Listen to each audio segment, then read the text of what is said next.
Okay, so I'm super excited to have you on the show, and I'm excited to be here. Super fucking excited. So but you know, I feel like Dave, because I'm a comic. Have we started? We're starting. This is it. There's no magical can I say one thing? Yes. This is my idea of what like a successful metro Hollywood couple's apartment would look like. Lots of brick, right? Yes. Sparse, not much furniture, but of course a movie light in the corner. I like that. The mountains, and the beautiful.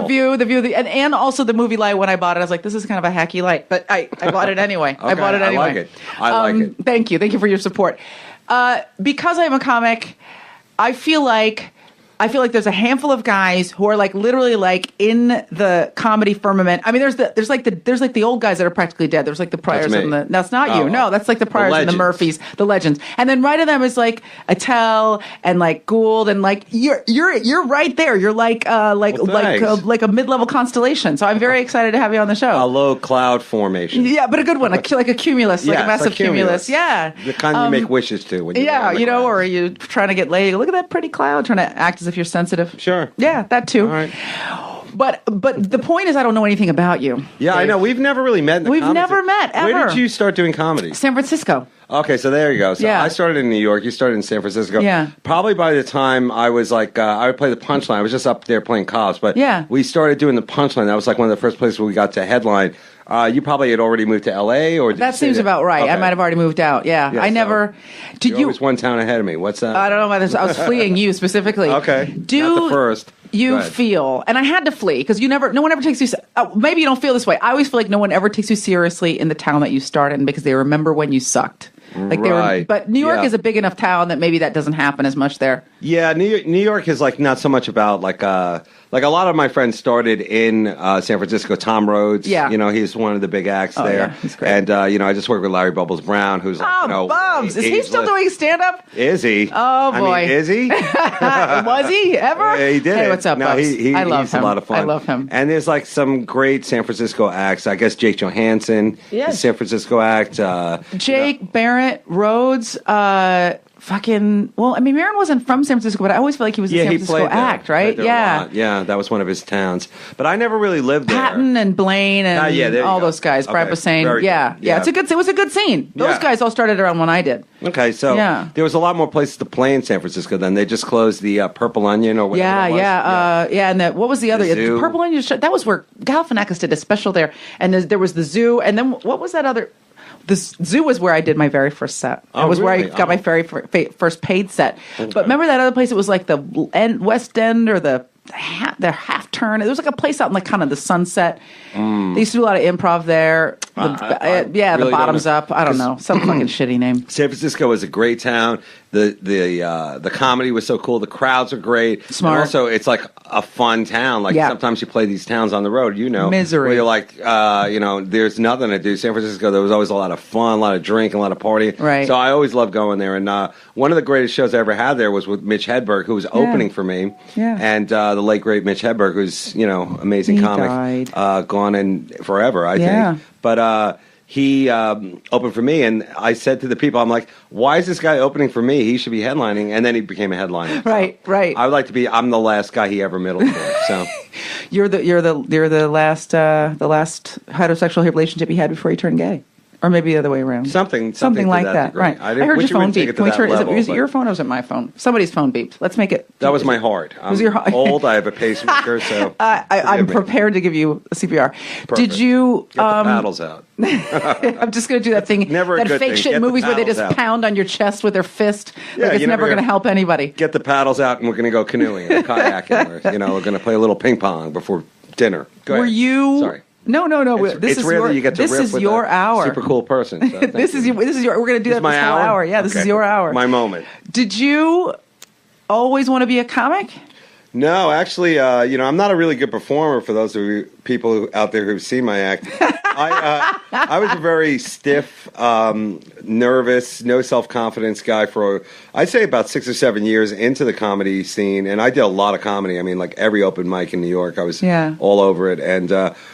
For me, it was like I really embraced the rejection, dejection, and defeat of it because I kind of came from that like background. I was never good at anything, so it felt right to me. And the people you get to hang out with, especially in the open mic when you're first starting out, everybody's like new, everybody's kind of bad but not bad, and everybody's really fun. Like everybody, like, you know, it's like finally you find people who like fun to talk to. Yeah. So well, there's a nice. It's enjoyable, I think, at that level, especially to commiserate with fellow comics. You know, you're all in the same boat. Everybody sucks. I remember I used to come out of like these. There's this place in San Francisco that had like it was like a fucking like a laundromat, and it's all comics. There are no real people in the audience. Like you know, 20 comics and like 3 people doing their laundry. That's why I walk out of there and be like.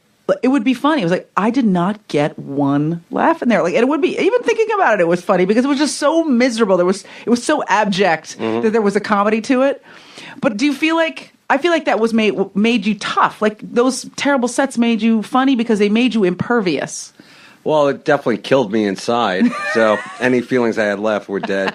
But yeah, I think the first couple of years are good because I don't think it's so much true now because there's a lot of social media. People connect, you know, not so much in person, but through the web and all that. But it was really good for, you know, like to learn how to handle a bad crowd, to learn how to handle like, you know, the heckling and all that stuff. And to be honest, I kind of sucked for like years and years and years. And I didn't really deserve to get paid, you know, up until almost I did Letterman, I think. You know, I would say it's debatable whether you know, I wasn't getting paid either. So, you know, they give you like, you know, I think back then it was like $10, which was supposed to be cab fare. Like at the Comedy Cellar, which is like one of the places where like I was rejected at first and then I got passed about a year later.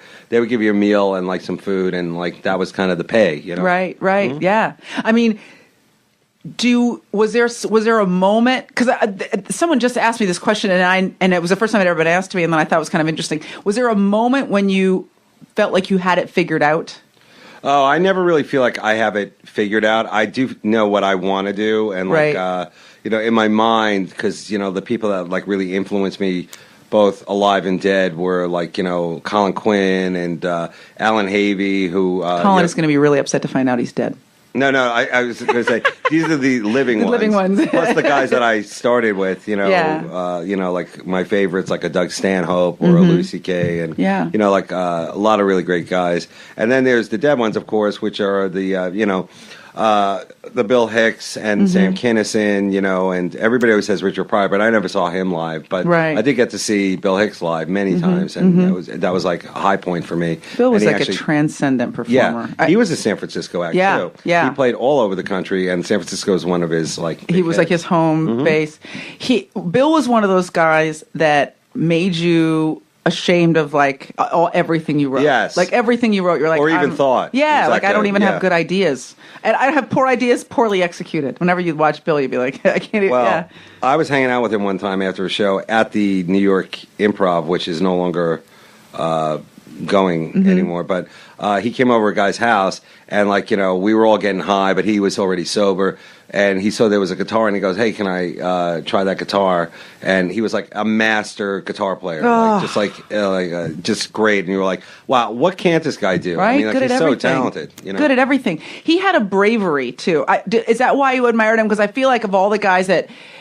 There are guys you admire because they're writers, your guys admire because their performance style, but I feel like Bill had this bravery, even different than Sam's, because I feel like Sam would just kind of ram it down your throat, but sometimes it was kind of blunt force. I always felt like Bill was brave and he was like his work was crafty. Yeah, that's a really good point because I like Bill for 2 reasons. One was he was an amazing joke writer, and when you first start out, you realize the hardest thing ever is writing a joke, and the way he would just connect the dots on some of this stuff, it was genius. And then I also like him for the fact that even though he's considered an alternative comic now, like kind of one of the forefathers of the alt scene, he would play like bumfuck in the, you know, like all these like crazy off the grid clubs, you know, the chain clubs, the mall clubs, all the clubs that I played, but he was like this all comic, and he never would, you know, whatever, he never would dumb down his material or his sensibility, and he would fight the crowd every step tooth and nail. And I got to see him on the road one time,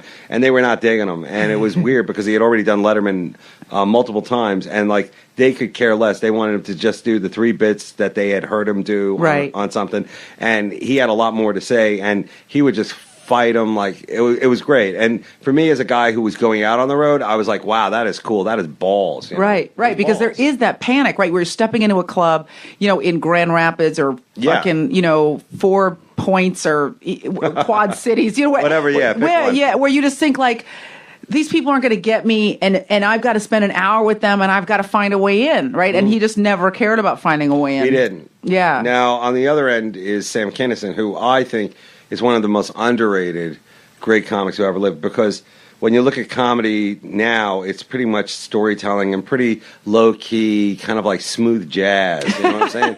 And I think that's cool for this generation. They're all kind of like hipsters. But back then, like, he was like a force of nature. Yeah. And before the drugs and the fame hit, it was an angry dude who grew up in this, I guess, evangelical world. Yeah. And he was just laying it down and connecting to that, both the evil and the good, and like mixing it together. And I really do wish I had seen him live. I never got to see him. Yeah, no, I never did. And I, nothing but television. And I feel like I didn't become like a real consumer of, or even understand it. You know what I mean? Like, I feel like I was just a beer drinker for a big part of my life. I just drank like you know what I mean? Like in terms of my comedy. Huh, what's that? No. That wasn't your drink. No, what was your drink? Bourbon. I'm a bourbon. Really? Bourbon is my. I can bourbon see is that. my drink. Yeah.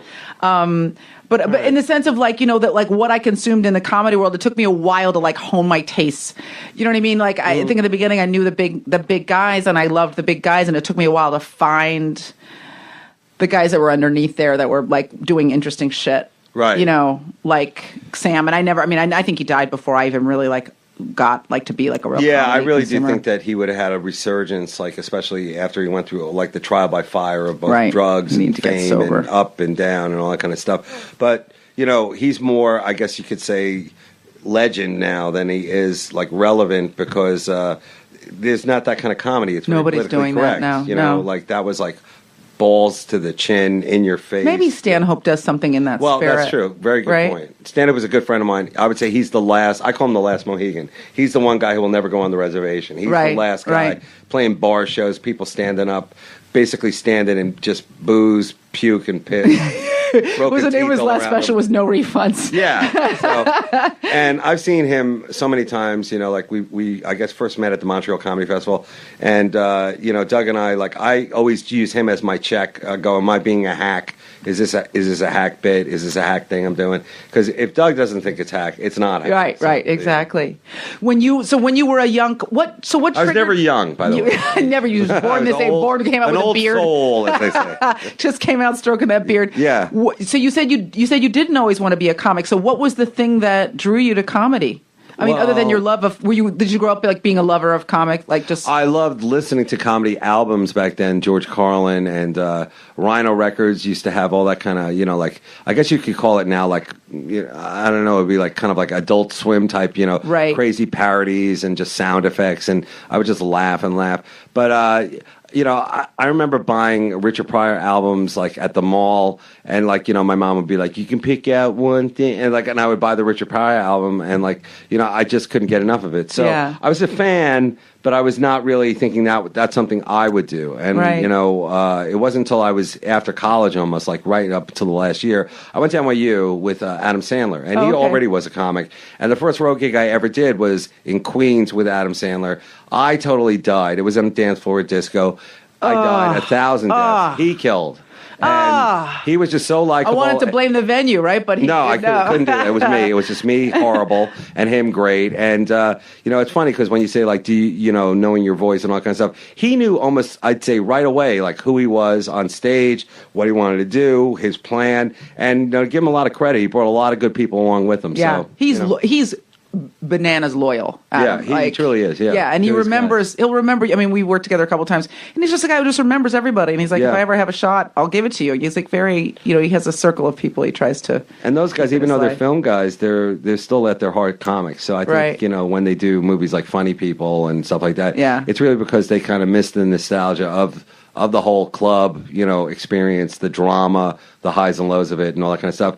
The only thing is, they do that movie and then they get back into their helicopter and go to their millionaire island. Right, I can only imagine. I don't know. An island, What do I know? Or Whore Island, Millionaire Exactly. Island, which is next to Whore Island, just a little jaunt away. You love that Whore Island. I It's do. so Whore good. Island. Who doesn't like Whore Island? 4 days, 5 nights. Super friendly. Super all inclusive in every way. Sure. We're going to jump around. I like to go chronologically, but I want to ask you about that, because, when you've been a headliner as long as you have, like, one of the reasons we've never met, other than we started in different cities and kind of had maybe like you're obviously you have much more accomplished stand-up than I am, but like parallel trajectories is I feel like you never interact with other headliners ever Because you're on the road. Yeah, because you're on the road, and so that time, like that 7 years or 8 years, whatever, that baby comic time where you're with all your peers and you fuck with each other and you give each other tags from the back of the room and you like that goes away. Do you ever experience that anymore? Oh, well, that's cool you brought that up because, now that like most of the guys I know have headlined on their own. I've done a couple of tours with guys, but now I'm on a great tour with Jim Norton, Artie Lang, and we just recently had Amy Schumer, who's super funny. That's great. And it's called the Antisocial Tour, and we just did a gig in Minneapolis, but we've done like variations of the same tour. It's not the blue collar tour. Like we'll never get to that point of like fame and like I got a lunchbox and there's no catchphrase or anything like that. It's not like that. Fucking straws coming out of it's it. It's just old dudes just basically trying to pay a mortgage, selling dick jokes, and but that's a lot of fun because we get to hang around and we all pretty much are filthy dirty comics. We don't fit with anybody else. So, right. That's great though because I do feel like. That part, I have a guy that opens for me, and so I've got like that experience of like somebody I like. I think they're funny. But that you've been doing it for a long time now. Is 26 years. 26. Yeah, I'm 47. I'm 19. I'm in 19 years, so I'm starting my 20th year. Okay. I started like you right out of college, but right. I'm much older than I look. Yeah, you look great. 77. That's I started right after the Vietnam War. I started right after college, and now that I've been doing it more, like almost half my life, I can tell you, like, I'm glad I never wake up and go like, damn, I wish I never did comedy. Right. I mean, it's like I love doing it. And did you go through a period where you felt that way though? Oh, the beginnings, because I had day jobs. So what I would do is like, I lived in Brooklyn before it was cool to live in Brooklyn, and when it was just poor people. Yeah, I would go into the city, do my job, go home, change, and then go back out for the open mics. Get loaded, wasted, drunk, whatever. Then run back to Brooklyn, and then come back to work the next day and like change in the whole, the room and all that kind of stuff. Right. It was a lot of years like that. Yeah. And I never really think about those years because those were the hard years of like bombing and like just not even knowing what a joke was. Like one of the best advice things anyone ever said to me was like tape your set. Yeah. And I tell it to every young comic that like comes up to me and go like, what should I do? And I'm like, well, do you listen to your set? And they'll be like, no. And I'm like, well, you got to listen to it. And it's painful, right? So fucking I have so many recorded sets I've never listened to. You'll do everything else until that, like, you'll groom a dog, you'll clean your ceiling, and then it's like, oh, that tape is waiting. And then you'll listen to them. And I actually, when I was getting ready for a special, I had to listen to, like, 17 hours of old sets. And it was like, punishing. The same joke, told 15 different ways, right? Horrible. Every once in a while, like, there's a buried gem. You go, oh, there's a tag in there, I forgot. Yeah. But 17 hours, I couldn't listen to them. I couldn't do it. I could, if there wasn't, I would want to throw myself out of something, a window, a car, or something. It was horrible. It's I love that guys come to you for advice because I feel like. No, I know, but I mean, like, I would love to. I don't think I've done. If I ever saw you when I would be like, oh my God, there's Dave Attell. I'm going to ask him what I should do. Well, the joke we always used to say was like, well, what do you do with the microphone? What hand do you use when you take it out? And they'd go like, well, my left hand. I go, well, I can't help you. It was like one of those like kind of gunfighter things. Right. But I think most of the comics, the comedy community, like especially like in New York, it's pretty much like once you kind of earn your bone and get into the club, there's really very little competition. There used to be like towns like that was super competitive, right, like Boston. Wow, Boston, right? Murder. I went up there and did a headline set when I shouldn't have headlined. I wasn't even good enough to headline. And every dude up there can I curse on this? Yes, like ripped me a new asshole, gunned the shit out of me, would say, do you mind if I can go ahead of you? And I was like, from New York, of course. Right, yeah, because it's collegial down there. No big deal, right? Yeah, exactly. Let this young professor, he probably has a class to teach in the morning. And they would just gun me with local references and voices. Right, and, just destroy and the mayor blow the room and, up. the Reveres and all the towns. And then I would go up there with my shaky ass, 46 minutes, and I died. And I deserved to die because I was in their town and they wanted to show who's boss. And right. Much respect for the Boston scene back then. Yeah. Wow. Mm-hmm. Yeah. I mean, everything I've ever heard of from everybody's come out of the town was that it was just, like a snake pit. Just, sharks. It was, best man, whatever, survivor, right? Whatever it is. Best man winner, last man standing. Something like that. There's a lot of dudes. It's a sword fight in Boston for sure. It was. Yeah, you're right about that one. When you were... I'm still so curious because I think of you as being such an artful comic. I'm not. I am not an artist, or I'm really not. I'm just tricky. I'm not even that good a comic, and I'm not saying that just because this guy's so. No, it's like I look at my friends and how good they've gotten and how they found their voices and stuff like that. And for me, it was always about the joke. Like, what's the next joke? Go on stage, find the next joke. Don't waste the stage time. Because when I used to work the door at the Improv in New York, I'd see the same guy come up. Same people come up every night doing the same act. Right. Then they get wasted, and then they all were high-fiving, waiting for the call for a sitcom. Yeah, waiting for Letterman to stride it and anoint them. Yeah, no, they all thought they were going to get sitcoms. And then I said, if I ever get to the point where I'm getting that much stage time, I'm going to try something new every time, or as much new shit as I can possibly do without totally destroying the gig. And sometimes I'll go up and do half-ass bullshit. Sometimes I'll just try the joke a different way, right? And it makes it interesting for me, and it also I think is what you're supposed to do. On these kind of gigs, that's what I think. But I think those guys also. I mean, you've also come across because you've done so much road work. Mm-hmm. The guy who's stuck in the town because he's been doing the same hour for fucking 15 years. Bobby Bitterman? Yeah, Bobby Bitterman, dead inside guitar guy. Yeah. Where you're just and they don't understand why nothing's changed. I'm like, because you haven't changed. Mm-hmm. But I guess I'm curious about that feeling of going up there and is there a part of you that's maybe addicted to the panic of, is this going to work or not? Yeah, no, I really do love the idea of being outgunned, outnumbered. I love the fact that that it's not working sometimes, and or I'll say something totally inappropriate and then like try and win it back. Yeah. I guess it's kind of playing, it's jerking yourself off. Well, it's like Tiger Woods, like hit into the sand. See how many strokes it takes you to get it out. That's true. I wouldn't put myself on the level of Tiger, but I think it's. Oh, you get it. If you could get that much pussy, then that would be really great. It would be fucking awesome. Man. Either way, that guy. I mean, the good thing about comedy is that like if you get like the stage time, which is really, what makes a comic better. I think you were just talking about it earlier. It's true. It's like the stage time really does make the comic better. Nowadays, I think a lot of people do some stage time and then they have some kind of following through like Twitter or something like that. Right. And they immediately like, try and like go to the next thing. But back when I was starting, and I hate to be the old man, it's like you middled and then you headlined, or you like did open mics, got some credits, and then you went out headlining, and you still were unprepared. Right, and you're right. Like, what was all that about? You right. know? Like, how could I not go over here in Kansas City? How could I not work? Why is it not working? Yeah. Mm-hmm. Well,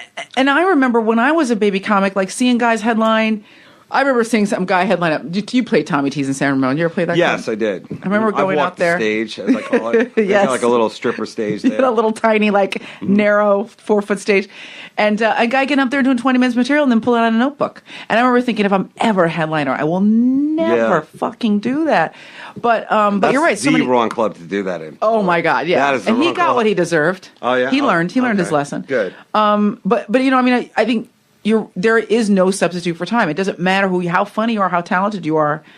You have to just keep getting up.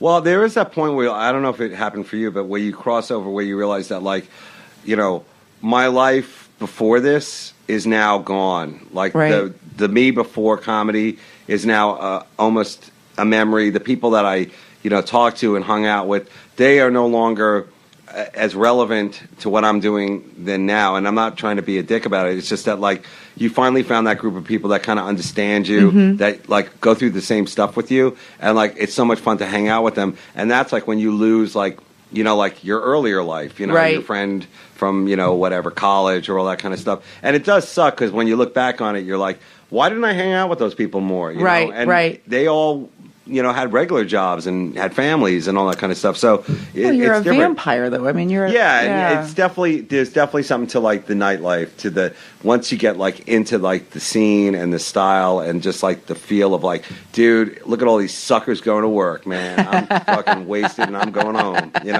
Yeah, I just hope I can make rent this month. I want to return to a question I asked you before, and then I want to talk about that more. Because you were saying that occasionally you throw out a joke that you know is going to derail the set, and then you try to bring it back.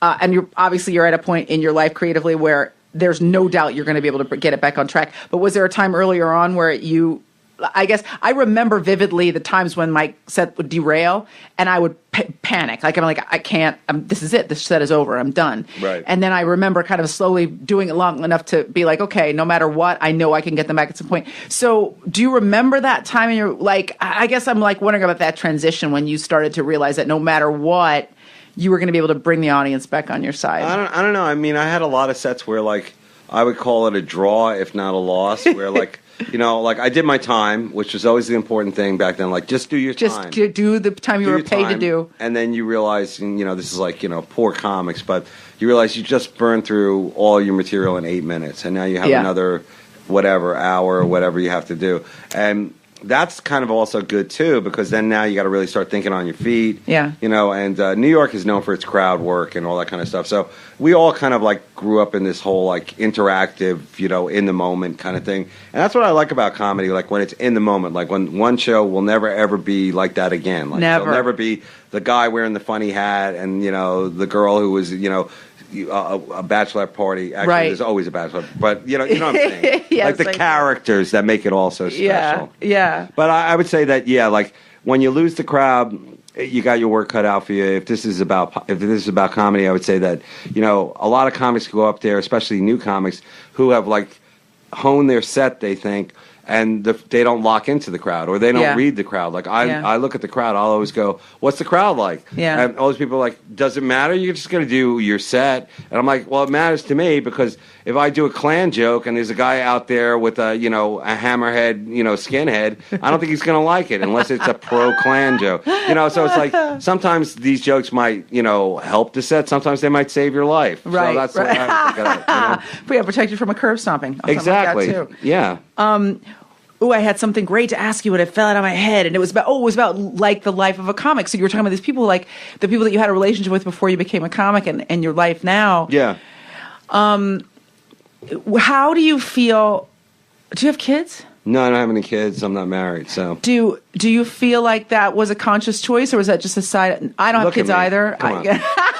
Look at me. I'm ugly. No, you're not. It's not a conscious choice. I think that you, in comedy, like you really are pretty lucky because, like, I always used to think that, like, I'm packed and I'm ready to go. Yeah. Which is it's a loaded thing, meaning that, like, I can leave town. Like, I can leave town for like 3 weeks and, whatever, like whoever I was hanging with no longer has got a boyfriend, or like the people that I was hanging with, they moved on and like they're on the road or something. So I always felt it was kind of cool that like, every town's different. You move, you keep moving around. And for a while there, especially in your 20s, I grew up on Long Island, it was pretty boring. It was kind of cool to be in like, the heartland and like being up in Alaska, like doing all these crazy shows all over the place. So I was into it, man. It was like my Hemingway kind of moment, getting out there. Well, you're like a renegade on the road. You got a tiny bag. You're rolling. It was before the shoes off and terrorism. So we were walking on the plane, just having a great time. Yeah. But yeah, no, I regret the fact that I didn't put more energy into developing a sound relationship, or at least get a dog, because all my friends who are married, they always have that to talk about, and I'm always like, it's like, you always have that, because that's the whole thing when you get.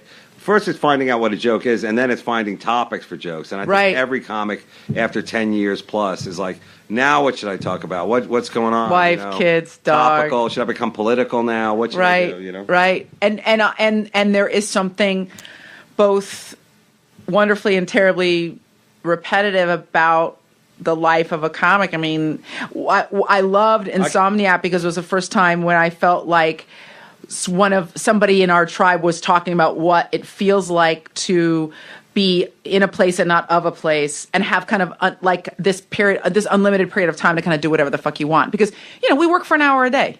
Right. And you're in a place where you've kind of got like, you've got a weekend, you've got 4 days, you have money, you don't have any responsibilities. True. And, you can use your powers for good or evil, and most of the time we use them for evil. Yeah, I think that the cool thing about that show was, even though it wasn't designed as like a drinking party show, if anything, it was supposed to be about, when I came up with the show, it was about like finding the party in keep using Kansas City, which is actually a party town, at least back when we used to play it.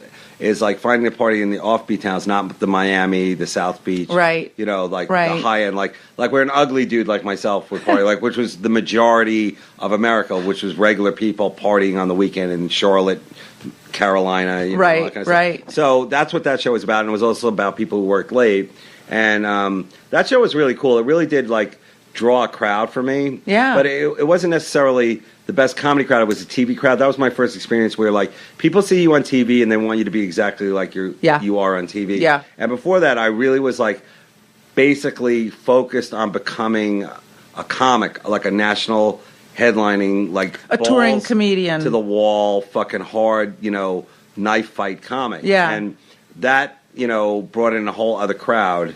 And were they soft? It was Did you feel like they were a softer crowd? It was good and it was bad. I mean, there were great times, bad times, but I did get to make some money at that point. Yeah. But at the end of the day, now that like that crowd is older and like some of them still come to the show, but all I can say is that like I'll perform to anybody as long as they don't bring in their politically correct bullshit, snarky bullshit, and like are on their phones and taping and all that kind of stuff. Right. That's the only thing that bothers me now. Heckling.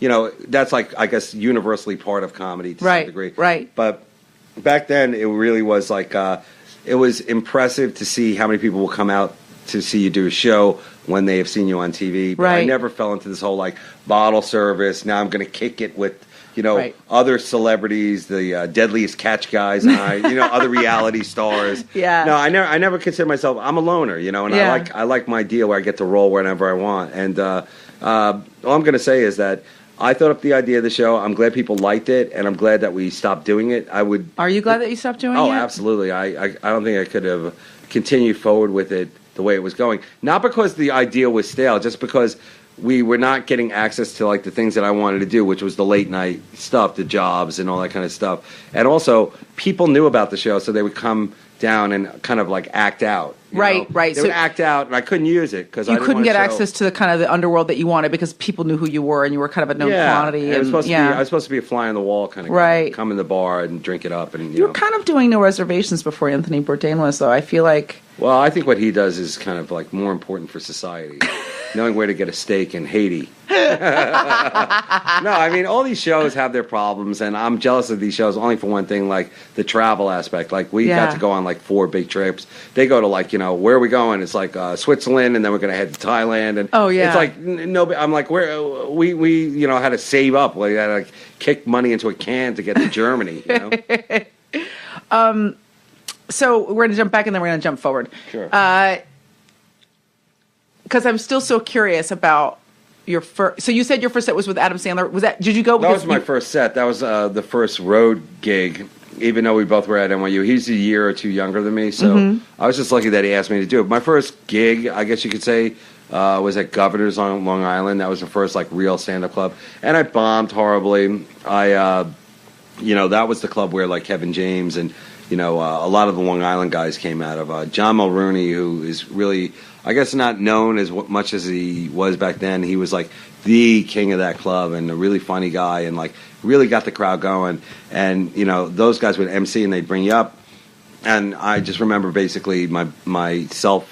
The feeling where you leave your body and watch yourself bomb and boo yourself? Like, that's what was going on in those situations. And that really continued for a long, long time. I was not a performer. I was not a performer. I mean, I had a good sense of humor, I thought, but I was never a performer like, hey, who's in the school play this year? Attell. No, I was never that guy. So. Do you ever have that? I might have already asked you this, but I'm so curious. Because I think Bill Burr named like his 2 specials ago because he's made like 15 fucking specials. Fuck you, Bill. Bill is a great so comic. Funny. He's a pure comic. He's a pure comic, and he's incredibly prolific. Mm-hmm. And pretty much every opportunity I have to tell him to go fuck himself, I do. Okay. So, because he's made like 7 comics in the 7 specials in the last 3 years. But he named one of his specials, "Why Do I Do This?" And I remember thinking, like, how vividly I had that thought.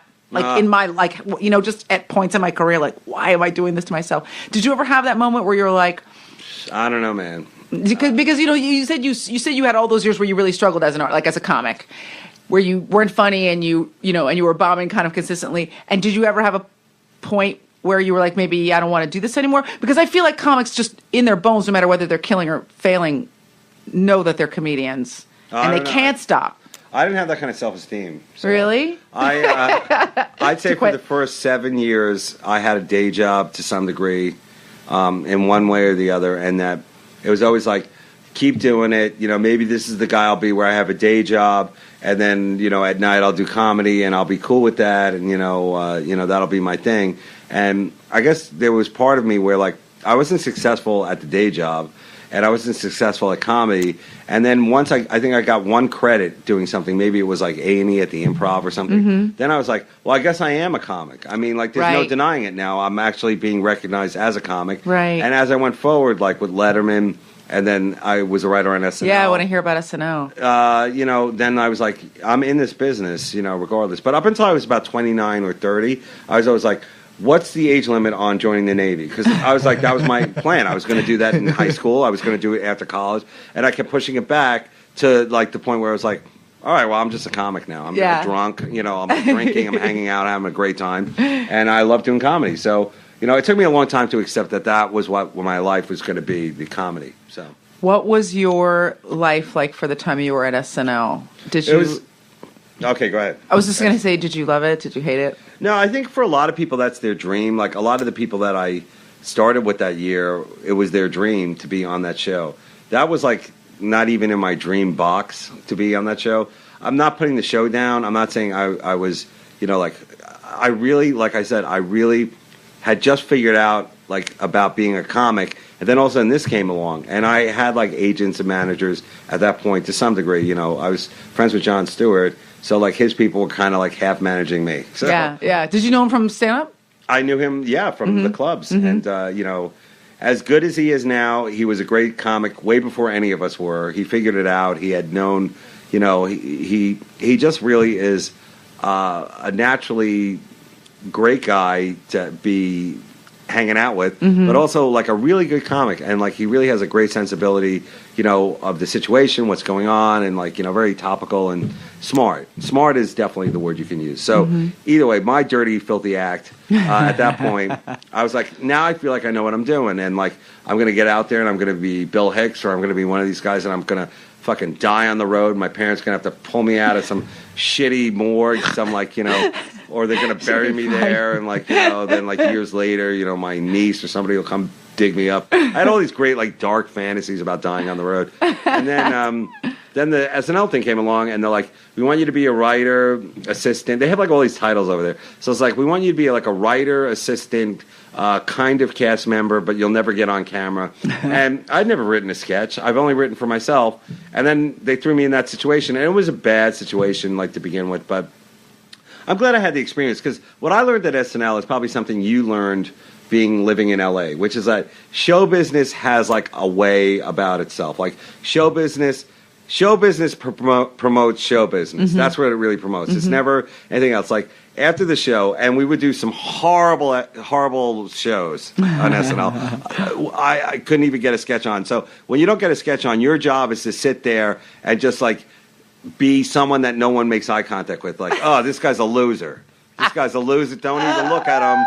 You'll get his stink on you about not getting a sketch on. So me and the other people who didn't do it, we would sit there, watch the show, mingle around. I left the show sometimes to go do stand-up because I was like, fuck it. I'm not going to hang out here and just be, like, on the bench all the time. Right. So anyway, but then they would have these elaborate parties at SNL, like, where they would, like, take over an entire, like, restaurant, and all the writers would sit in one area with their girlfriends, and then the cast members would be all milling around. There'd be, like, this, like, all these chicks that wanted to meet them, and then there would be the host of the week would be sitting with Lauren and the head writer, and they would be, like, at the table, like, on the top of the mountain. With, like, a spotlight. Yeah, and I'm like, that's show business. That's what it is. It's like everybody has to know their place, like a caste system, like in India or something like that. And then there'd be me, like, the guy, like, really drinking. The rest of them, like, were, like, Harvard drinkers, I'd be like really drinking, looking for blow or something like that. I'm like, what happened? I thought this was like the funnest show in the world. What the fuck's going on here? And then, it was like that for a whole year. And right. sometimes you would get a joke on, you'd be like, yeah, I did it. And then sometimes you'd be like,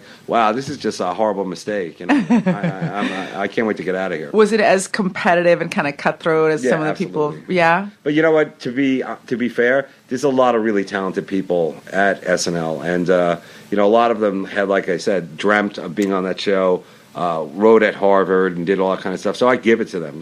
Right. It was just the wrong scene for me. Right. And then how long ago after that? Was it before or after that you were at the Daily Show? I would say it was probably afterwards. I did like some of the corresponding thing, and that was really just, I think, John throwing me a bone, because he was really just like, you go up there and like we'll get like a bunch of your jokes, like, because I was like a big joke writer, you know? So I'd write like a bunch of jokes, like, and then we'd find a topic, and then we would do like this kind of back and forth, me and John going back and forth, and that was a lot of fun. But I always felt like, once again, it was like not my scene. It was like more, I could tell like what he was going to do with the show. He wanted to make it really what it is now, which is a powerhouse of like, great sarcastic views of the news, a parody of like the real news. And I didn't see myself as a part of that. Louis Black, I thought, made that show. He really was so funny. And when I got to tour with him, he was the first guy I met in comedy who like told me like, hey, it's really all about like sticking to what you believe in, and like he was the first political comic I ever met. So he's a big influence on me too. Do you feel, looking back now, because I feel like I'm hearing a trend, and not in a negative way, a failure? So no, everything you brought up is a fail. I don't mind that, because I revel in failure. So good. Well, as long as you feel at home. It was something about you not being a joiner, about you, because I think that there are some comics who like kind of a group setting, and there are some guys who just are loners, who just thrive best when they're writing for themselves or performing for themselves, that there's something about isolation that they enjoy.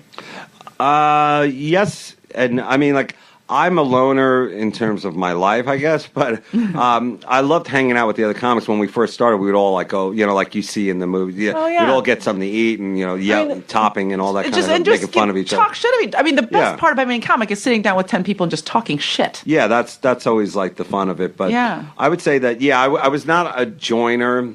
I didn't have the skill set that would, like, I was never an actor. Like, in my family, the most talented person is my sister. She's a musician, like, actress person. She's really great. And I was just, like, the guy who blundered into this stand-up world, and it kind of fit me. And, when you say, like, I'm sure you've run into this because, like, you've done, like, some acting, where it's like, you run into these actors and they go, like, I'm thinking of trying stand-up. It might help me with my acting, auditioning. And I'm like, well, you know what? If you go into it with that mindset, you're going to do it twice. And then you're going to be like, why are all these people hanging around in this horrible situation on a Tuesday night at 1 a.m?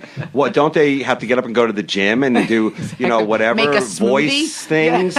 And you'll be like, no, this is it. This is real comedy. It's not what you see on TV. This is being a comic right now. Yeah. Waiting to go on somewhere, or working a shitty club somewhere, or your flight's canceled and now you're not going to be able to make rent. And the club owner blames you, like you run the airline, or doing radio at 6 a.m. after you've been, blasted all night and like, trying to get through it. Those were the early days of comedy, and that's what being a comic is. But when these people come into it going like, oh, that would be a great thing for me to like show another side of me, I'm always like, I don't know if we want to see that side. No, we don't. And also, when people say that to me, it's like, I think you're all in or you're not, because it's like there's the first set and then there's the 1,000th set. There's no fucking around. Like, either you're going to try it the one time and either it's for you or it's not. But it's not like you do it 10 times and you learn something. You learn that you don't have a stomach for it. I mean, I don't know. I feel like you're either all in or you're not all in. I think that's the best way to put it. It's like you got to go all in on it and then like let the cards, fall where they may. And now that I'm like 47 years old, and I don't mind giving my age away because, I'm not going to be in any of the Twilight Saga. I'll never be on any of the teams. But me and you both, my friend. I don't know. You because you're old, me because I'm black. So all right, we haven't even gotten into that aspect. No, we'll get there eventually. No, but the point of it is that when you're all in on it and you realize that like this is my role and that I'm either going to make the best of it and like do the best I can. There's a lot of people who want to be famous, and like I never wanted to be famous. I wanted to be like this unknown, crazy fucking like comic. I wanted to be this guy, and fame became a later thing once people become famous, and also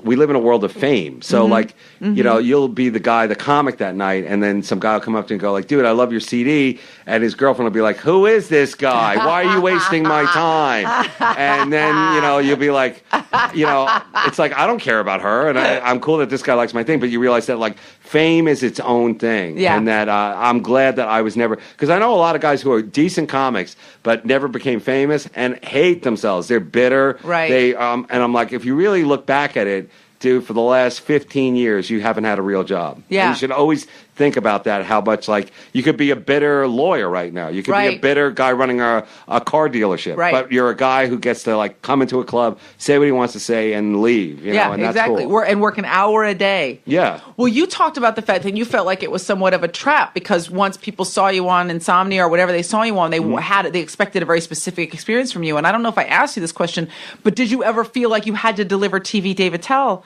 during the Insomnia period of time? It wasn't that hard to, it wasn't like I was, like a Are you sober now? Yeah, no, I haven't drank in years, but no, but back then I would go shot for shot with these people because a lot of them, like I grew up in the bar code, like, the bar world, and like, I love bars and like, hanging out in bars. And that was the thing. Like when I watched the Jersey Shore show, which is like kind of like, like a group of people hanging out and drinking in bars basically and getting into mischief and all that. I'm like, well, now with, Twitter and all that kind of stuff, like, it's impossible to have, like, the same kind of bar experience. So I'm kind of glad I'm not in that world anymore. Yeah. But, yeah, I would go shot for shot. We'd do shots on stage. And, like, stand-up's another guy where, like, some guy, you'd be right in the middle of a bit, and then some guy would, like, sneak up past the security, put 2 shots of Jaeger, and then you'd have to drink them. And then another guy would bring 2 shots of Patron, and then you'd have to drink them. And the next thing you know, you're shitting blood. That's what happened to me.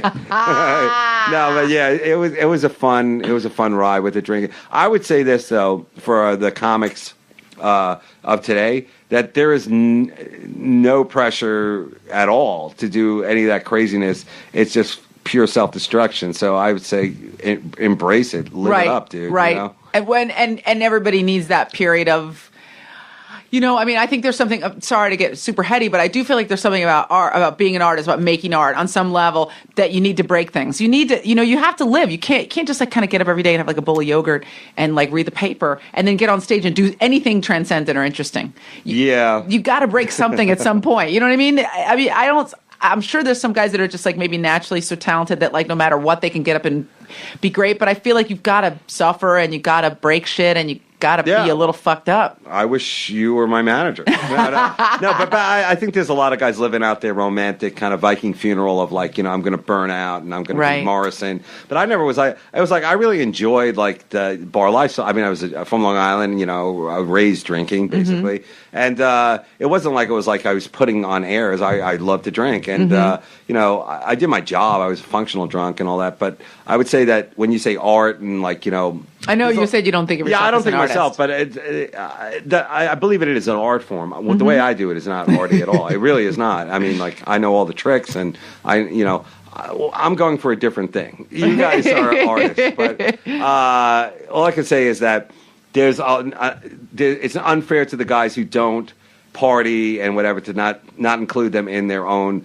Because for every guy who gets up and goes to the gym and eats the yogurt, he has a million other psychological problems, which I'm sure you've had to sit next to and hear over and over. Some mother issue or some kind of commitment thing. And, I don't know who's in worse shape, the drunk or the guy who has the OCD. Right. Has to keep touching his keys. Or it's the end of his nose. It's horrible. Yeah. And did you have a moment, where was when you probably told the story already, but what was the moment that you decided to get sober? Oh, no, I was done with it. My health was in bad shape, and it was really more about like, I was in my 40s, and I just like, I wanted to move forward with my life, and I did become a better comic after. I mean, like, I was more focused and angry because I didn't go to any program or anything like that. Yeah. I was very focused and angry on my act, and then the audiences changed, and then I became like a whole different kind of like, you know, like everybody's on their machines and they're doing this thing. And I also got to the point where I was like, how much more of this do I want to do? Like, I want to keep doing this until I don't want to do it. Right. And I don't want a club to go like, you know what, you know, we can't have you back here. And, last time you were here, the numbers urinated in the carpet. Oh, no, not that. I mean, that. like, the numbers. Yeah, the numbers are low, and like, you know, we did all, you know, they won't have you on the radio. They won't do all that kind of stuff. Right. So I don't want to just drag it out. I want to like do it to do it, and I want to do it as because I really have given comedy my all. I really do feel like I've given it my all, which is the saddest thing ever. This is what it is. But I would say for that when I kind of grew up, because like my dad died, and you know, my dad died before the Insomniac show came out, so he got to see me on SNL, but he never really got to see me like kind of do my own role and all that on the Insomniac thing. And you know, I had to step up responsibly, like my mom, you know, like we lost our house, and I had to get my mom a house, and I had to step up and kind of be very responsible. And you know, I realized that like I am going to do this with comedy, which is probably the most irresponsible career you can have. Like you really can't count on like money coming in, you know? No. So, you know, I bought a house and all that kind of stuff. So like I realized that like the drinking is not going to be part of that, and that, you know, I was trying to be an adult. So but it's boring. If you're listening to this out there and like don't quit drinking unless you absolutely have to. Honestly, it is boring. Life is too long without booze, you know? I stopped drinking this year. You did? Yeah, and I don't know that I didn't get sober. I just stopped drinking. You know what I mean? Like you seem like a very together person. Well, I'm the OCD one. I'm the anal crazy, like obsessive compulsive. I always tell people, if you've never seen a unicorn, the next most rare thing is a black person with OCD, and I am that person. Wow. And so super kind of type A, super like work obsessive. You know, is that self-diagnosed, or people have told you? Self-diagnosed, I'm sure. I mean, if I brought somebody into my home and they saw all the right angles and the fact that I like dust bust out the bottom of my refrigerator, and like can't have anything on the car. I mean, like, you know, it's I call that clean, all right? It's a high functioning OCD. I'm not debilitated by it, but it's it's there. It's definitely, I have like a set of obsessive behaviors, but I'm interested in that because I just stopped, and I love booze. Like the first 10 minutes of my act is about how much I love alcohol, like how I love to drink, how I like had like a very elaborate bar set up in my house, and I have like special glasses that I drink out of, and I'm like obsessed with, you know, I walk into a bar, and if they didn't have certain things behind the bar, I wouldn't drink there. I'd have to go somewhere else. I mean, then you weren't a drunk.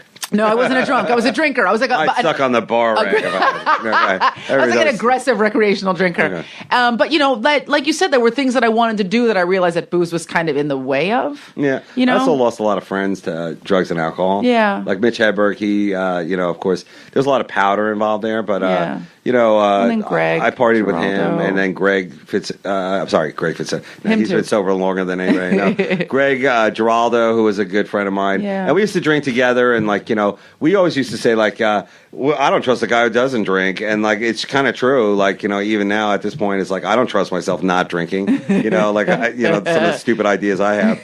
But yeah, we had great times doing it, and like I think a lot of people romanticize the lifestyle and feel that you can indulge in these things. And all I'm going to say is like, you know, is you could be a drunk truck driver, you could be a drunk whatever, and then like, you know, like just because we're comics, we just have more time to do it. We just have more time to do it. And less responsibility. A softer landing. Yeah, it's softer landing. I mean, if you go out, you do your shows, you can drink until the sun comes up, and you don't have to be anywhere the next day. Yeah. I mean, it's just that nice soft landing, right? But you still got to get. I mean, I wonder about like on stage. You were saying you became more focused and angry because I almost never drink before I go up. I never because I fucking forget my tags. I mean, that was the thing. I just didn't want to have a bad set. I was like, you know, you got new jokes you want to try out, or like it just takes the edge off your razor. Oh, you know, I love going on stage. There were some guys I was like, I have to have my shot, and then they'd run up there and do their set. It's like I loved going on stage. It was the afterwards part that I found so depressingly boring and lonely and all that kind of stuff. So there was a lot of drinking on towards the end of the act where we do shots and all that kind of stuff. But you know, I don't think that's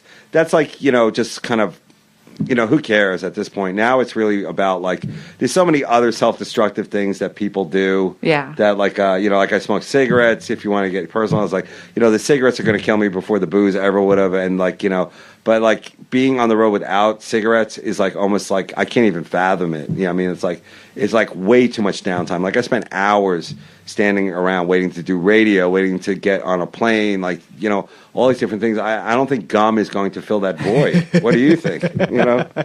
As I say, you can only masturbate so many times. Yeah, well, that's another thing. And you can't do it in the airport for sure. Which is a great tie into the porn show. Yes, let's talk about the porn show. Yeah, let's first talk about why you can't do it. Now, I wanted you to do the show because we've had some of the most amazing ladies I know in comedy on it. This season, Amy Schumer and Kathy Griffin, Lisa Lampanelli. And we had Chelsea Handler, Whitney Cummings, who's got a perfect last name for it. Yes, exactly. Yes. Everybody's porn connected there. And it's great to have them roll with it. Now, you are doing like some morning TV I have show? A daytime TV show. Yeah, you have a daytime. Okay, so now I totally understand. It didn't seem like a fit. But I asked a lot of people. If I wasn't on that, I mean, I love my daytime show, but it was really, that was it. I totally understand. Because I think it's a great fucking idea. And I talk about porn all the time. Yeah. But just my head next to a penis was just a little off-piste for her. But that's the whole thing. It's like, it's cool to get not only a funny person's perspective on it, but a woman's perspective. It's a hilarious show. So that's really, like, I have tons of male old porn stars, and I need funny women to kind of, deball them, basically, Because the whole point of the show is it's vintage porn. It's like this kind of great old... It's old. Yeah, like just sepia-toned, right? Just like daguerreotype. Yeah.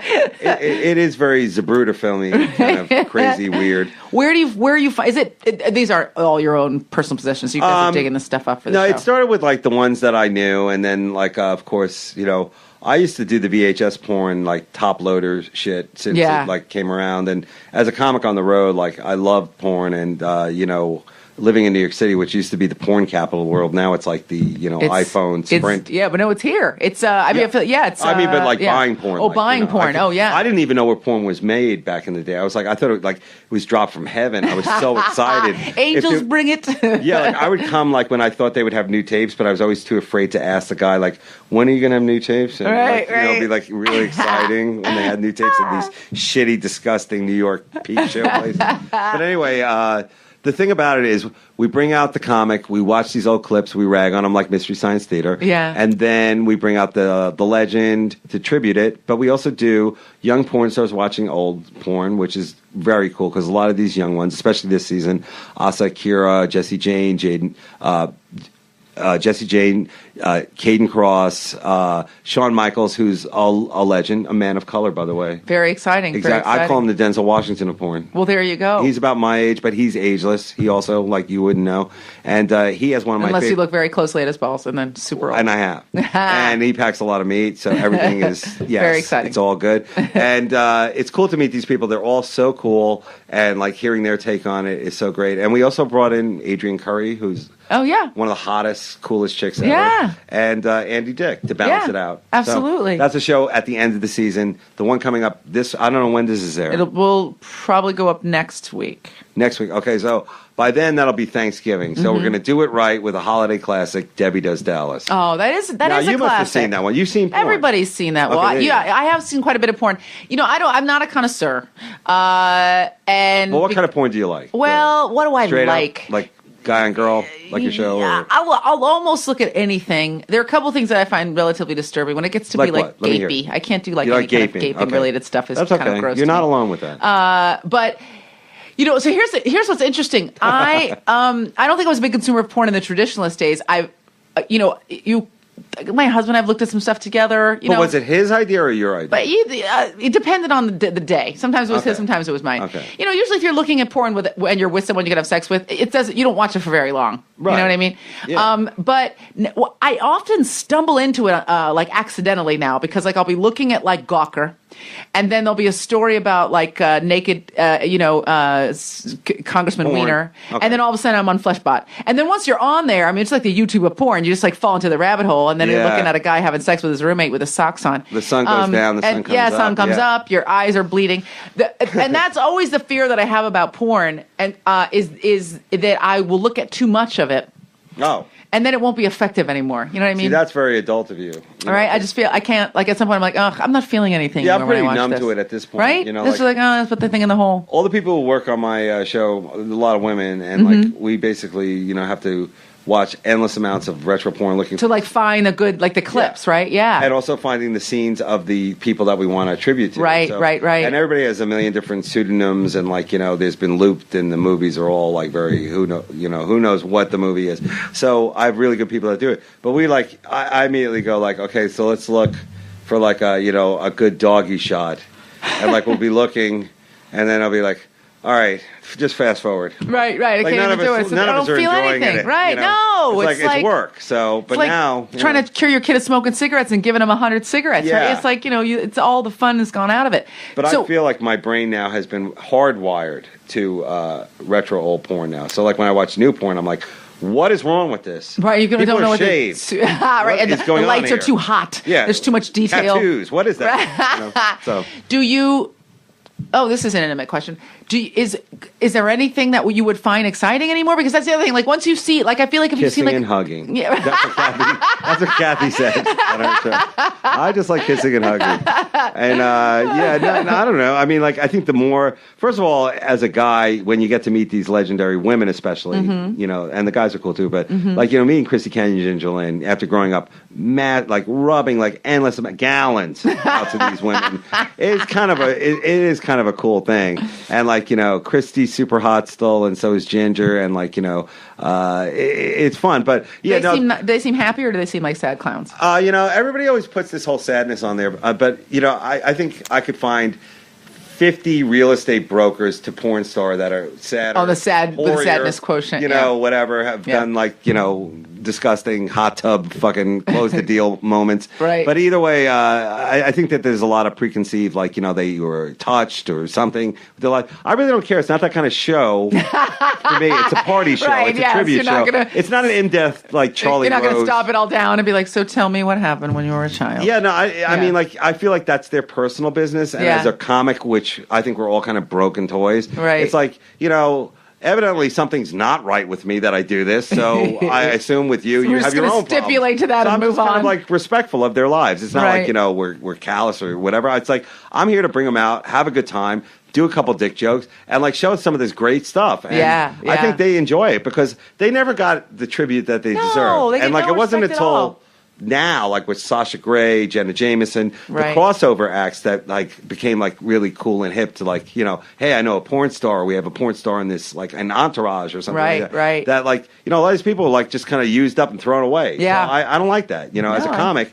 I kind of feel like we're all in the same club of like, we're out there putting it out. We're all alone. And at the end of the day, we're just going to be some kind of like skid mark on the street of success or whatever. Yeah. So I want to give them their moment. And I feel like I hope the show does that. And the porn community, which I've hosted the AVN many a time, a lot of people come up to me and they go, thank you for doing what you do. Like I'm some returning soldier or something. I'm like, thank you. Thank you for doing what you do. For your service. Yeah, Dave. exactly. Thank you for the excellent films that have, Thank you for the double penetration. Yes. See, By the way, terms. you can't look, but I've seen it enough times where I'm like, know all the no, terms. that's just another DP. It's just another DP. But I would say that, we could talk about a neutral topic, which would be toys. Now, Yes. I think women finally have embraced the fact that like they can have a toy or toys. Yes. And it's cool. And as a dude, I am totally cool with that. I think that's great. There's a lot of guys who don't even want the woman to have vibrator. What is this, Pakistan? I mean, let the woman enjoy herself. Right, exactly. You're not going to do it anyway. Yeah, exactly. Let her. She knows her body, and this is a thing made to help that. Yeah, it's like having a spotter. It is. It Really is. Like, is. well, how would you? I call it the stunt dick. I mean, that's what I say. It's like, hey, I'm going to tap out for the hero dick. There you and go. I'll be back. And I'll be the one taking them out to eat. So it's a win-win. And so have you ever had any of these porn stars come in and look at and like be touched by the like when you do that kind of the homage piece? That's a great question. A lot of them, since they've made thousands of movies, beyond anybody, it's so hard to even get an exact number on how many movies they made. They look at the movie, they look at themselves fucking, and they'll be like, wow. And you can tell I'm like looking at them, look at that, and I'm like, I wonder if they're hard or if they're sad or if they're whatever. Wistful or proud. Yeah. What other emotions could be? They only have sleepy, those 4 to sleep. Whatever. They and I think a lot of them have a flashback to this time, because the one thing I will say about porn stars, which comics wish they were, is like they're always in the moment. Like they'll like do like, you know, whatever, hey girlfriend, and they'll like go down on each other and like start eating each other's boxes and all that stuff. And like you know, there's very little like, you know, forward thinking. It's like, this is now. This is happening. I'm a sexual person, and I really express myself through that, and they're into it. And I think when they watch themselves, especially if they're older and they watch themselves back then, and it's like they're like, I think I can always hear it in their head, like, man, I was really fucking hot. Yeah, like, I was like the shit. You know? And now the older ones, they still have like this amazing menopausal sexuality to them. Right. You know, they're probably more sexual now than they were before. Probably. You know, I think you're right. I think you're right about that. That's a good point. How interesting. And like you said, they probably don't get their props at all, because I would imagine that in general, except for a couple of big famous stars, mostly men, porn, like many other things, is a young person's game. So, you know, especially for the women, right? You do well in your 20s and 30s, and then, you know, they're the kids coming up. I mean, it's like anything, I would imagine. True. But there's a lot of kinks now, the MILF and the, you know, the daddy porn and all that kind of stuff. I mean, we could talk about it all day long, but I was just wondering, like, since you've done modeling, right? No, I look like one, but okay, is that insulting? No, it's not an insult. It's very flattering. My next question was porn. Did anybody ever approach you to do porn? No. But I was very bookish and nerdy. That's a kink too. I could have done some like kind of like Harry Potter-esque stuff, and you know, was like hell-bent on college and all that shit. Since then, I often have fans tweet and ask, like, are you going to do Playboy? And I'm going to say something awful that it's going to offend you and all the people Probably that not show. At all. I feel like, and I have posted nude twice, both for women's magazines, you know, in that kind of like Hollywood way where you're kind of covered up. I did it both, one for Glamour on a cock tease. Yeah, absolutely. I'm absolutely a tease in every way. But I would never do Playboy. I can't think of any circumstance under which I would do Playboy or porn. Wow. And it's super judgmental, saying it out loud. I feel like Playboy's a numbers game. Like they usually throw a lot of money at you, or you. But you have to be in need. You know what I mean? You have to essentially be in need. Yeah. You have to say, I need the money. Or it's like to reinvigorate. Yeah, exactly. I mean, the people who have done it, I fully respect it. It sounds more judgmental than it is. It's just not for me, because I feel like as a comic, that would essentially like break my shield. Right. Do you know what I mean? Yeah. But now you didn't ask me if I would do it. So now, would you do porn, really, Dave? It's all about you leading me back to asking you whether you would do porn. No. It's like, have you? I would never do porn because, first of all, I have a small dick, but also. But you know what? There's a fetish for that as well. Absolutely, right. Whale and a tic tac. Absolutely. No. I never like was like the guy like I wish I could be in there. Like I'm into just the situation basically, and I think most guys once they watch enough porn, it's situational. Like you know, it's like that's the cool thing about the retro porn. Like it's dramatic, right? Cheesy, yes. A lot of yelling and screaming at each other. You know, a lot of like fake soap opera moments. You know, and like today's porn, it's really basically like P90X, gym, bang. You know, pile driving. But I was going to ask you this because, like, you know, a lot of these girls. Like now in these magazines, they'll show like the old hairy porn as like a kind of like back in the day, right? And they'll show today's porn. And I have to tell you that, you know, maybe it's from watching all the retro, but the girls back in the 70s and 80s, there's a sexuality to them that there isn't today with today's girls. And I think a lot of it has to do with, you know, back then these girls were either partying or they were in like some kind of like wild moment. Maybe more self-selecting too. I feel like there were fewer people doing it, and the people that were doing it wanted to be there. And maybe there's so many more people doing it now that like, I don't know. It's just like, you know, there's just like millions and millions of videos being generated. And so kind of the quality of it has gone down, and people can get it so easily and for free. It doesn't feel special anymore. So it's just like, get to the good part now. You know? Yeah. You're right. I just think that like when you brought up Playboy, it's like that as a guy who reads Spank Mags, like that's pretty low on my totem pole. I'm not putting Playboy down, but I'm putting Hustler up. Right. Hustler I like a lot better. And, you know, I like it all the way through from conspiracy theory to, you know, Dick of the Month to... You're still doing Beaver Hunt? Yeah, exactly. And the girls that are in that, like, we use that as their credits because, like, that is big in the porn world. Like, for every girl in those magazines, there's, like, another 50 who tried to get in there. And, right. It really is, like, you know, we can poo-poo these magazines, but it really is, like, a good sounding board of, like, who's hot, who's working, Right. you know, where they are in the business. And I would just say that, like, I think every woman wants to watch the porn that they want to watch with their guy, but he wants to watch it, you know, basically alone. Dirtier. No, dirtier. Oh, yeah, You know? dirtier. Yeah, but I of don't know. course. I think today's guys are pretty metro, so maybe they don't. Maybe guys find some porn. Guys have turned me down from being on the porn show. So Yeah. they're like, I don't watch porn. Right. I'm like, is that possible? How could that be? How could I that be didn't know that was possible. Did you not know it was free and available on the internet? Not even that. It's just like, how do you get through the day without it, or the week? You know, I mean, at some point there must be a moment where you're like, I feel like watching some filthy, dirty porn. But I guess There's got to be some people who don't. There's got to be some building people who houses don't. somewhere for the poor. I think it's generally. I would never poo-poo it. I think it's natural for people to want to look at pictures of people having sex from the time you are able to pick up a National Geographic or a Playboy or go and look. Every kid does it, male and female. I mean, there's that natural curiosity, and I've never really had a problem with it in like a conceptual sense. And I've looked at it. And I look at it occasionally, but. I do. My main concern is that if I looked at it more, it would stop being interesting. Yeah.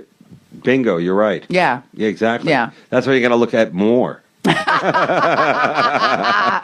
when you got to double up your chips, as I call it. I think it's perfect timing to do self-inflicted wounds. All right, so I'll keep it in the comedy world since it was a comedy story. Yeah. One of them was my fault. One of them was not my fault. And both of them took place at the Comedy Cellar. And one was, it was a Halloween.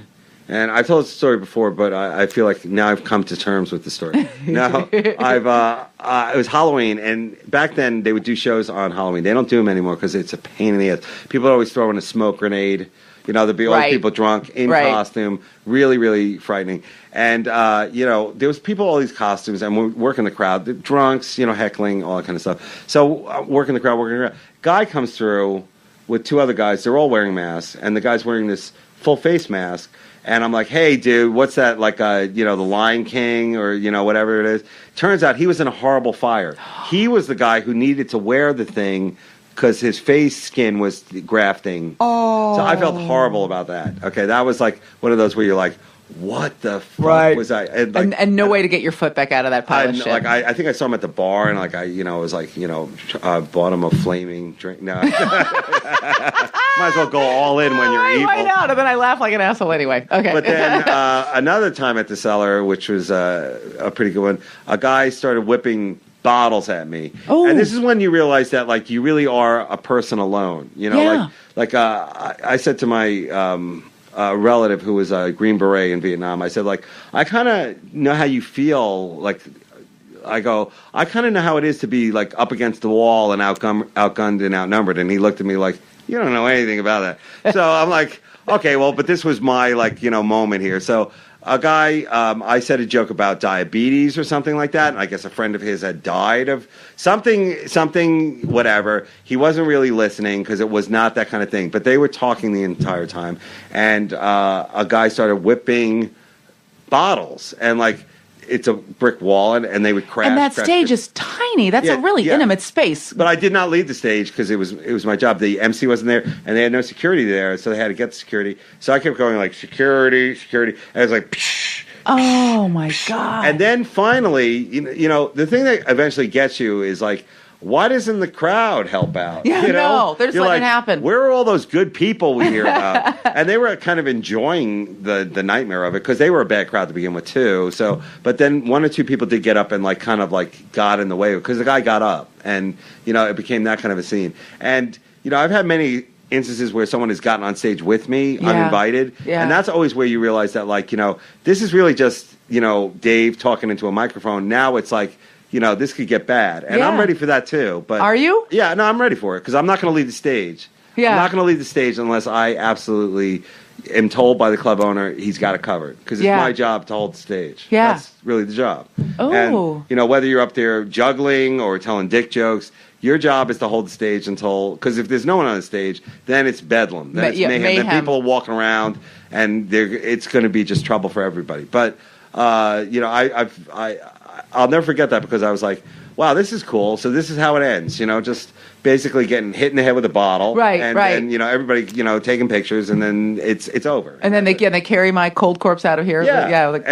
And I was always like, the cool thing about it is no one got hurt, and the cooler thing about it was like I really didn't care it's like I was never angry at the guy. I was never angry at him because I was like, dude, the guy had a bad night drinking, whatever like that. Good thing no one got hurt, but the balls of it was like I got the cool story. So Oh, well, so it was a win. It's something I say. It's not fucking news to you, but it's something I say all the time on this show. Is that for a comic in your head, even if the last light was expiring in your eye, but you were holding on to life, you'd be thinking, if I live through this, it's going to be a fucking great story. Yeah. You know what I mean? That's always like at the back of your head. Sure. And the point of it is when some guy who is really angry or his chick is heckling you and you know that like you just slammed her so hard that he's going to have to say something like, as a man, he has this is coming. He has to defend his woman. Like you just like I always see both sides of it, like playing chess from both sides. It's like, okay, if she is saying something, I got to say something to her,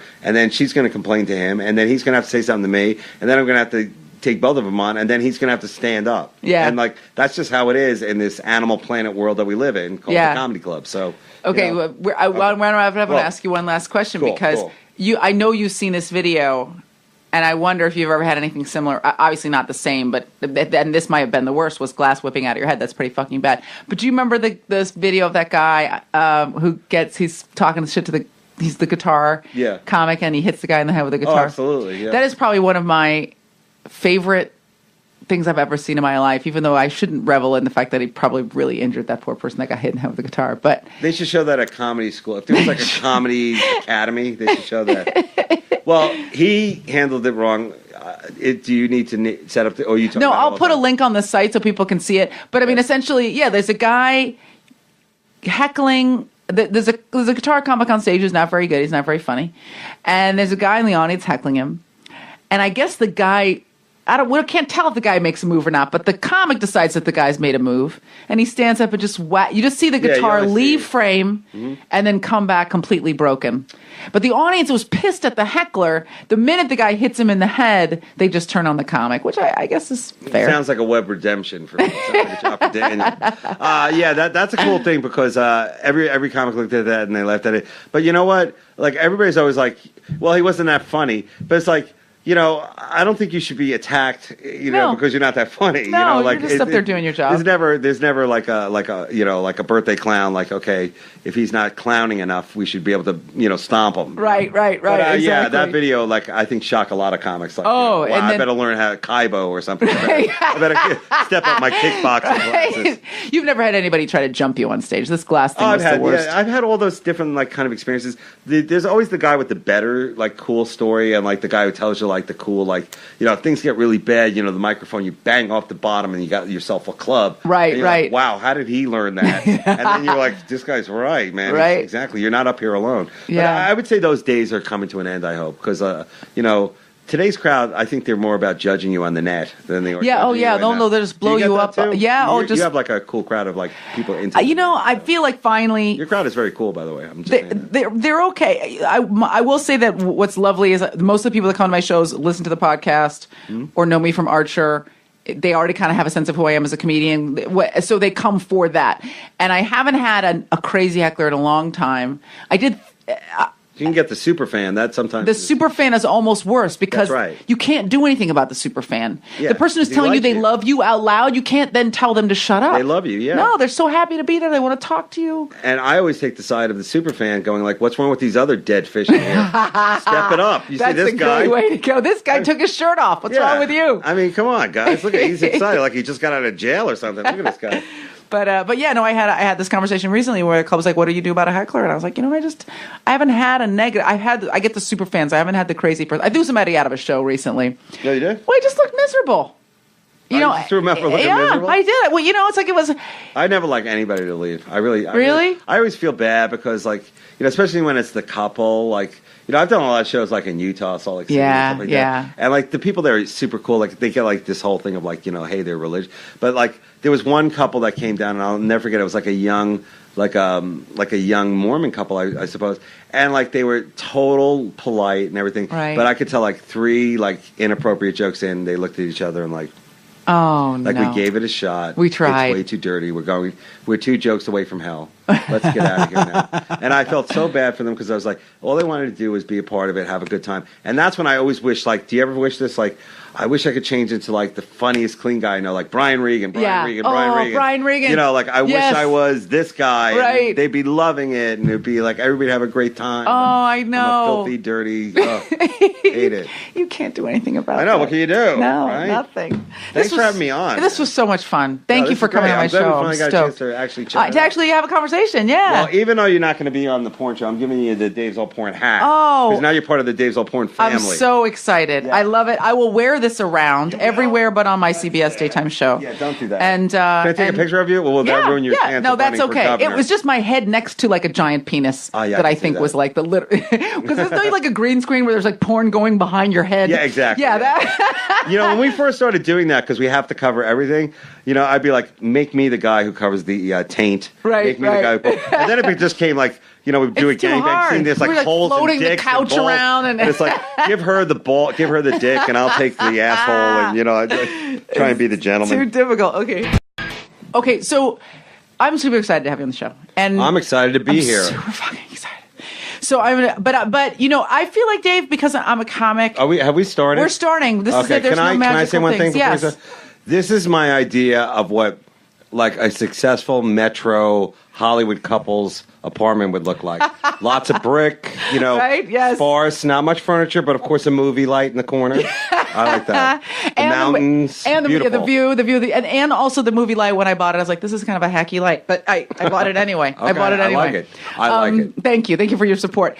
Because I'm a comic, I feel like there's a handful of guys who are like literally like in the comedy firmament. I mean, there's like the old guys that are practically dead. There's like the Pryors and the. That's not you. No, that's like the Pryors and the Murphys, the legends. And then right of them is like Attell and like Gould and like you're right there. You're like a mid-level constellation. So I'm very excited to have you on the show. A low cloud formation. Yeah, but a good one, like a cumulus, like a massive cumulus. Yeah, the kind you make wishes to. When or are you trying to get laid? Look at that pretty cloud, trying to act as if you're sensitive. Sure. Yeah, that too. All right. But the point is, I don't know anything about you. Yeah, Dave. I know. We've never really met. We've never met ever. Where did you start doing comedy? San Francisco. Okay, so there you go. So I started in New York. You started in San Francisco. Yeah. Probably by the time I was like, I would play the Punchline. I was just up there playing cops. But we started doing the Punchline. That was like one of the first places where we got to headline. You probably had already moved to L.A. or did that seems about right. Okay. I might have already moved out. Yeah, I never. You're always one town ahead of me. What's that? I don't know about this. I was fleeing you specifically. Okay. Not the first. You feel, and I had to flee because no one ever takes you. Maybe you don't feel this way. I always feel like no one ever takes you seriously in the town that you started in because they remember when you sucked. Like but New York is a big enough town that maybe that doesn't happen as much there. Yeah, New York is like not so much about like a lot of my friends started in San Francisco. Tom Rhodes, he's one of the big acts there. Yeah, he's great. And I just worked with Larry Bubbles Brown, who's like, Bubs, is he still doing stand up? Is he? Oh boy, I mean, is he? Was he ever? He did. Hey, what's up, no, Bubs? I love he's him. A lot of fun. I love him. And there's like some great San Francisco acts. I guess Jake Johansson, the San Francisco act. Jake Barrett, Rhodes. Maron wasn't from San Francisco, but I always feel like he was a San Francisco act, right? Yeah, that was one of his towns. But I never really lived there. Patton and Blaine and all those guys. Brad Bassane. It was a good scene. Those guys all started around when I did. Okay, so there was a lot more places to play in San Francisco then. They just closed the Purple Onion or whatever it was. And what was the other? The Purple Onion, that was where Galifianakis did a special there. And there was the Zoo. And then what was that other? The Zoo was where I did my very first set. It was where I got my very first paid set. Okay. But remember that other place? It was like the West End or the half turn. It was like a place out in like kind of the Sunset. They used to do a lot of in person, but through the web and all that. Mm-hmm. But it was really good for like to learn how to handle a bad crowd, to learn how to handle like the heckling and all that stuff. And to be honest, I kind of sucked for like years and years and years, and I didn't really deserve to get paid. Up until almost I did Letterman. I think I would say it's debatable whether I wasn't getting paid either. So they give you like. I think back then it was like $10, which was supposed to be cab fare. Right. Like at the Comedy Cellar, which is like one of the places where like I was rejected at first, and then I got passed about a year later. They would give you a meal and like some food, and like that was kind of the pay. Right, Mm-hmm. yeah. I mean, was there a moment? Because someone just asked me this question, and it was the first time it ever been asked to me, and then I thought it was kind of interesting. Was there a moment when you felt like you had it figured out? Oh, I never really feel like I have it figured out. I do know what I want to do, and like in my mind, because the people that like really influenced me, both alive and dead, were like Colin Quinn and Alan Havey, who Colin is going to be really upset to find out he's dead. No, I was going to say these are the living ones. Living ones. Plus the guys that I started with, like my favorites, like a Doug Stanhope or a Louis C.K. and like a lot of really great guys. And then there's the dead ones, of course, which are the Bill Hicks and Sam Kinison, and everybody always says Richard Pryor, but I never saw him live. But I did get to see Bill Hicks live many times, and that was like a high point for me. Bill was like a transcendent performer. Yeah, he was a San Francisco act too. Yeah, he played all over the country, and San Francisco is one of his like. He was like his home base. Bill was one of those guys that made you ashamed of like everything you wrote. Yes. Like everything you wrote, you're like, or even thought. Yeah, like I don't even have good ideas. And I have poor ideas, poorly executed. Whenever you watch Bill, you'd be like, I can't even. Well, I was hanging out with him one time after a show at the New York Improv, which is no longer going anymore. But he came over a guy's house, and like we were all getting high, but he was already sober. And he saw there was a guitar, and he goes, "Hey, can I try that guitar?" And he was like a master guitar player, just great. And you were like, "Wow, what can't this guy do?" Right? I mean, like, good he's at everything. So talented. Good at everything. He had a bravery too. Is that why you admired him? Because I feel like of all the guys that. There are guys you admire because they're writers, your guys admire because their performance style, but I feel like Bill had this bravery, even different than Sam's, because I feel like Sam would just kind of ram it down your throat, but sometimes it was kind of blunt force. I always felt like Bill was brave, and he was his work was crafty. Yeah, that's a really good point, because I like Bill for 2 reasons. One was he was an amazing joke writer, and when you first start out, you realize the hardest thing ever is writing a joke. And the way he would just connect the dots on some of this stuff, it was genius. And then I also like him for the fact that even though he's considered an alternative comic now, like kind of one of the forefathers of the alt scene, he would play like bumfuck Indiana, like all these like crazy off the grid clubs, the chain clubs, the mall clubs, all the clubs that I played. But he was like this all comic, and he never would, he never would dumb down his material or his sensibility, and he would fight the crowd every step tooth and nail. And I got to see him on the road one time, and they were not digging him, and it was weird because he had already done Letterman multiple times, and like they could care less. They wanted him to just do the 3 bits that they had heard him do on something, and he had a lot more to say, and he would just fight him. Like it was great. And for me, as a guy who was going out on the road, I was like, wow, that is cool. That is balls. Right, because there is that panic, right? Where you're stepping into a club, in Grand Rapids or fucking, 4 Points or Quad Cities, whatever, where you just think like, these people aren't going to get me, and I've got to spend an hour with them, and I've got to find a way in, right? And he just never cared about finding a way in. He didn't. Yeah. Now, on the other end is Sam Kinison, who I think is one of the most underrated great comics who ever lived, because when you look at comedy now, it's pretty much storytelling and pretty low-key, kind of like smooth jazz, you know what I'm saying? And I think that's cool for this generation. They're all kind of like hipsters. But back then, like, he was like a force of nature. Yeah. And before the drugs and the fame hit, it was an angry dude who grew up in this, I guess, evangelical world, and he was just laying it down and connecting to that, both the evil and the good, and like mixing it together. And I really do wish I had seen him live. I never got to see him. Yeah, no, I never did, and I, nothing but television. And I feel like I didn't become like a real consumer of or even understand it. You know what I mean? Like, I feel like I was just a beer drinker for a big part of my life. I just drank like you know what I mean? Like in terms of my comedy. Huh, what's that? No. That wasn't your drink. No, what was your drink? Bourbon. I'm a bourbon. Really? Bourbon is my. I can bourbon see is that. my drink. Yeah. Oh. But in the sense of like, you know, that like what I consumed in the comedy world, it took me a while to like hone my tastes. You know what I mean? Like I think in the beginning I knew the big guys and I loved the big guys, and it took me a while to find the guys that were underneath there that were like doing interesting shit. Right. You know, like Sam. And I think he died before I even really like got like to be like a real Yeah, I comedy really consumer. do think that he would have had a resurgence, like especially after he went through like the trial by fire of both Right. drugs You need and to get fame sober. and up and down and all that kind of stuff. But you know, he's more, I guess you could say, legend now than he is like relevant because there's not that kind of comedy. It's very Nobody's politically doing that correct. now, You know, no. like that was like balls to the chin, in your face. Maybe Stanhope does something in that Well, spirit. that's true. Very good right? point. Stanhope was a good friend of mine. I would say he's the last. I call him the last Mohegan. He's the one guy who will never go on the reservation. He's Right, the last guy right. playing bar shows, people standing up, basically standing and just booze, puke, and piss. What was the name of his last special? Was No Refunds. Yeah. So, and I've seen him so many times, you know, like we I guess first met at the Montreal Comedy Festival. And, you know, Doug and I, like, I always use him as my check. Go, am I being a hack? Is this a hack bit? Is this a hack thing I'm doing? Because if Doug doesn't think it's hack, it's not hack. Right, So, right, exactly. When you were a young, what I was triggered- never young, by the way. Never. You was born this age. Born came out an with a old beard. soul, as they say. Just came out stroking that beard. Yeah. So you said you didn't always want to be a comic. So what was the thing that drew you to comedy? I mean, other than your love of, did you grow up like being a lover of comic? Like just. I loved listening to comedy albums back then. George Carlin and Rhino Records used to have all that kind of, you know, like, I guess you could call it now like, you know, I don't know, it'd be like kind of like Adult Swim type, you know, Right. crazy parodies and just sound effects. And I would just laugh and laugh.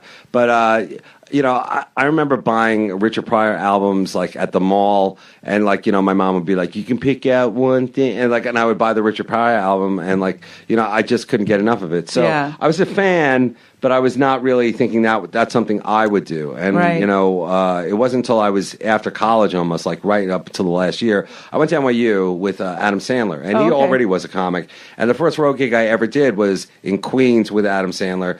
I totally died. It was on a dance floor at disco. I died 1,000 deaths. He killed.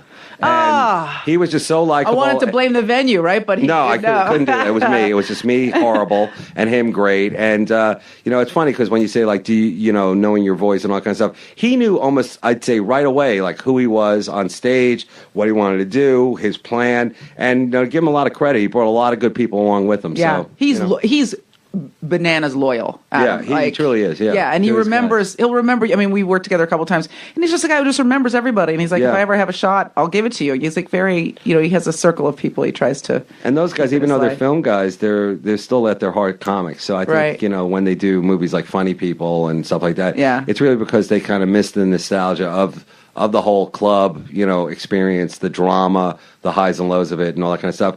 The only thing is, you know, they do that movie and then they get back into their helicopter and go to their millionaire island. I Right, can only and imagine. millions- I don't know. An island, What do or, I know? or Whore Island, Millionaire Exactly. Island, which is next to Whore Island, just a little jaunt away. You love that Whore Island. I It's do. so Whore good. Island. Who Oh, doesn't like Whore Island? 4 days, 5 nights. Super friendly, super all inclusive in every way. Sure. We're going to jump around. I like to go chronologically, but I want to ask you about that because, you know, when you've been a headliner as long as you have, like one of the reasons we've never met, other than we started in different cities and kind of had improv there. I The really Bottoms don't know. Up. I don't know. Some fucking shitty name. San Francisco was a great town. The comedy was so cool. The crowds are great. Smart. And also, it's like a fun town. Like Yeah. sometimes you play these towns on the road, you know, Misery. where you're like, you know, there's nothing to do. San Francisco, there was always a lot of fun, a lot of drink, a lot of partying. Right. So I always loved going there. And one of the greatest shows I ever had there was with Mitch Hedberg, who was opening for me. Yeah. And the late great Mitch Hedberg, who's, you know, amazing He comic, died. gone in forever, I Yeah. think. But he opened for me, and I said to the people, I'm like, why is this guy opening for me? He should be headlining. And then he became a headliner. Right, right. I would like to be, I'm the last guy he ever middled for. So You're the last heterosexual relationship he had before he turned gay. Or maybe the other way around. Something Something to like that that. degree. Right. I I heard your wish you phone wouldn't take beep. it to Can we that turn? level, Is it but your phone or is it my phone? Somebody's phone beeped. Let's make it. that was my heart. I'm was your heart? old. I have a pacemaker, so I'm forgive me. prepared to give you a CPR. Perfect. Did you? Get the paddles out. I'm just going to do that thing. Never a that good fake thing. shit Get the movies where they paddles just out. pound on your chest with their fist. Yeah, like it's you never never going to hear- help anybody. Get the paddles out, and we're going to go canoeing or kayaking, or we're going to play a little ping pong before dinner. Go Were ahead. you? Sorry. No. It's is rare your. that you get to this riff is with your a hour. super cool person. So thank This is you. your. We're going to do This that is my this whole hour? hour. Yeah, this is Okay. your hour. My moment. Did you always want to be a comic? No, actually, I'm not a really good performer. For those of you people out there who've seen my act, I was a very stiff, nervous, no self-confidence guy for I'd say about 6 or 7 years into the comedy scene, and I did a lot of comedy. I mean, like every open mic in New York, I was all over it, and for me, it was like I really embraced the rejection, dejection, and defeat of it because I kind of came from that background. I was never good at anything, so it felt right to me. And the people you get to hang out with, especially in the open mic when you're first starting out, everybody's like new, everybody's kind of bad but not bad, and everybody's really fun. Everybody, it's like finally you find people who fun to talk to. Yeah. So well, there's a nice. It's enjoyable, I think, at that level, especially to commiserate with fellow comics. You're all in the same boat. Everybody sucks. Mm-hmm. I remember I used to come out of these. There's this place in San Francisco that had it was like a fucking like a laundromat, and it's all comics. There are no real people in the audience. It's 20 comics and 3 people doing their laundry. No. That's why I walk out of there and be like. It would be funny. It was like I did not get one laugh in there. And it would be even thinking about it. It was funny because it was just so miserable. It was so abject that there was a comedy to it. But do you feel like I feel like that was made you tough? Like those terrible sets made you funny because they made you impervious. Well, it definitely killed me inside. So any feelings I had left were dead. But yeah, I think the first couple of years are good because I don't think it's so much true now because there's a lot of social media people connect. Not so much.